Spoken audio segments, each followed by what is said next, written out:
George of the jungle. Before you spend hundreds or even thousands of dollars to try to clean up your credit report, why don't I explain to you how it works and how you might be able to do it yourself? That's what I'm going to be discussing in the creditjungle.com today. This is George Anderson, and over the course of the last 31 years at this point, I have helped literally hundreds of my clients significantly raise their credit scores. And not just by telling them that you can pay down credit card balances. We've talked in other videos that there's much more effective ways to do that, but we're going to talk about how to do some things at the bureau level today rather than working with directly with the creditors. Sometimes that works, sometimes it doesn't. Some of the creditors will tell you, oh, just go ahead and dispute it with the credit bureaus and we'll deal with it at that end. So, and explain how this process works. So first of all, you need to know that you as the consumer, you have the rights. The credit bureaus are for-profit corporations. They make money. They're not government entities.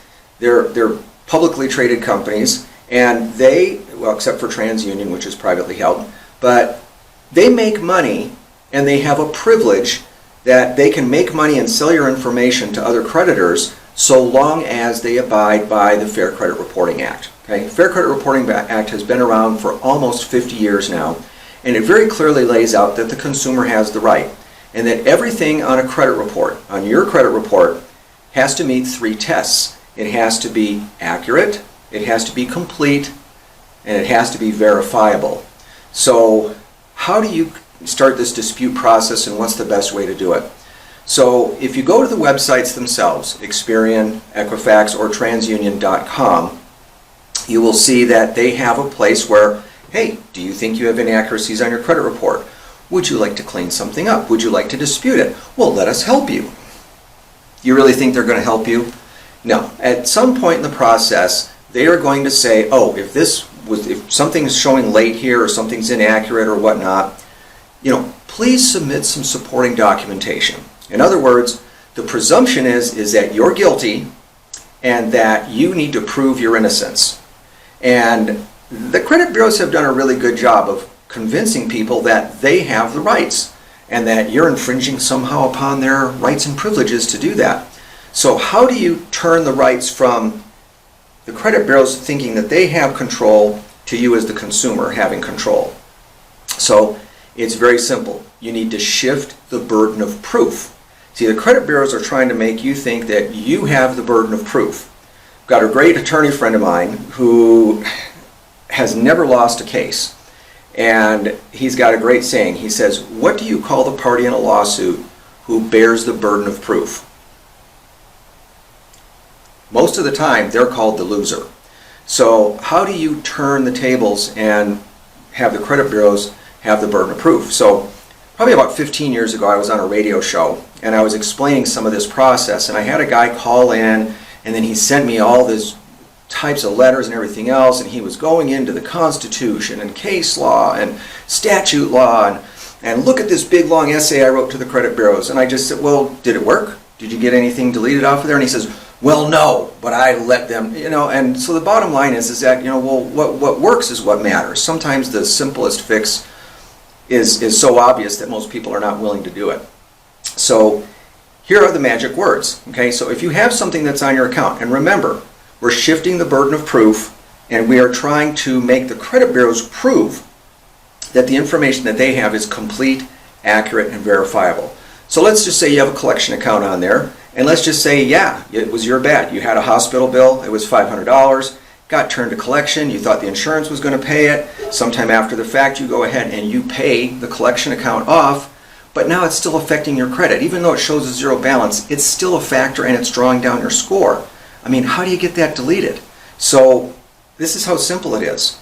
So you have to be able to write to each one of the three bureaus. You have to put in a copy of preferably your driver's license with your current mailing address or utility bill, something that has your current address on it, and then proof of your social security number, preferably your social security card. You can also use your W-2 form if it has your full social security number on it, but you cannot send in one document, like your W-2 has your address and your social. You can't use that for both types of verification. So if you use your W-2 for social, then you're going to have to use a utility bill for your address.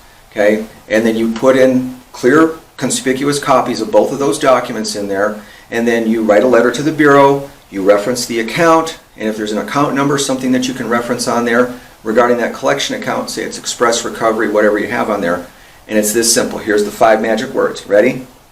This is not my account. What? That's simple? That's stupid? Yeah, because think about what you just did. The credit bureau gets that, and their job is to open an investigation. So here they go and they look at it and go, yep, this is Mr. Consumer. That's his social, that's his current address, and yep, we are reporting that account. And he said, darn it. He said it's not his account. Now what happens if you went into a big long explanation and told them, well, last year at this time, because of COVID-19 and coronavirus, I got laid off from work and I had a reduction in pay and I didn't get my stimulus check, and I knew that I had this bill coming and it was really difficult, and I tried talking to the hospital, and you know, you go on your big explanation. Well, in the process of doing that, what did you just do? You just verified it. You just verified it. You yourself provided the verification that they're going to come back and go, oh, okay, well, great. Well, it is correct. So, no, we're not going to delete it. So, again, by saying, this is not my account, now they look at it and they go, I guess we better go and investigate this, which they are obligated to do. Now, I've got a good friend of mine who's retired from the mortgage business, but he was a good mentor of mine. And I asked him one time, how does this really work? I understand that it does work, but why does it work? And he said, it's money. George, it's simple. It's money. It costs the credit bureau more money to investigate a disputed account than it does to hit the delete key. Okay? 10 cents, they look at it and they go, this is a collection account from a year ago, it's at a zero balance. You know, we don't have the time and the human resources required to do our due diligence on this. Click delete. And they do it because it ends up being a cost for them to be able to answer those. So what about something if you had late payments? And I'm going to get into the whys on this just a minute. But if you had late payments on something, say you missed a payment a couple of years ago, again, writing to the credit bureaus and giving them your sob story and everything else, well, you just verified it's your account and you just said, yeah, you know, I was late back then, but here's what happened. They don't care. They don't care. You just gave them enough information to continue to put the rope around your neck. So again, on this one, here's the second phrase now, 5 words. This account was never late. You send it in, same documentation, they look at the trade line, and they go, one time 30-day late payment from 2 years ago, the account's current, paid as agreed ever since. Do we really have the time to go and investigate this? And sometimes the answer is no, they don't. Now, that is what I suggest to people. That is something very simple, very easy you can do on yourself. And through the first round of letters, that's just something you can do. Now, if you do have so many accounts that have that, do you need to send a separate letter for each account? No. If you have a half a dozen accounts, you can write one letter. And you can identify each one of those accounts, enumerating the account number, and everything else with your supporting documentation of your current mailing address and your social security number. You can say, this account is not mine, this account was never late, you know, whatever you have. Write down the list on there, and then that one letter with those 6 accounts referenced on there will trigger the investigation. And you'd be surprised how often it does.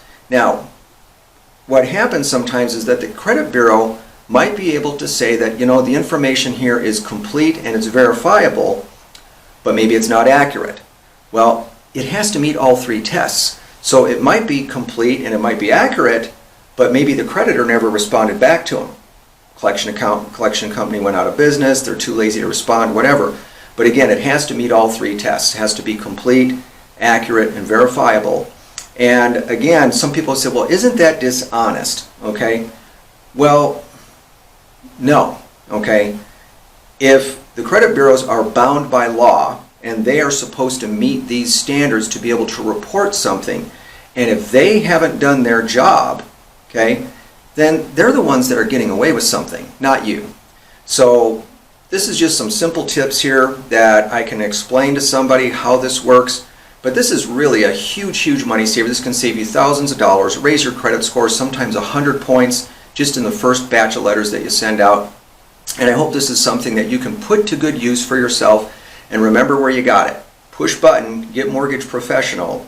This is George Anderson, and thanks for coming into thecreditjungle.com. Hope to see you soon.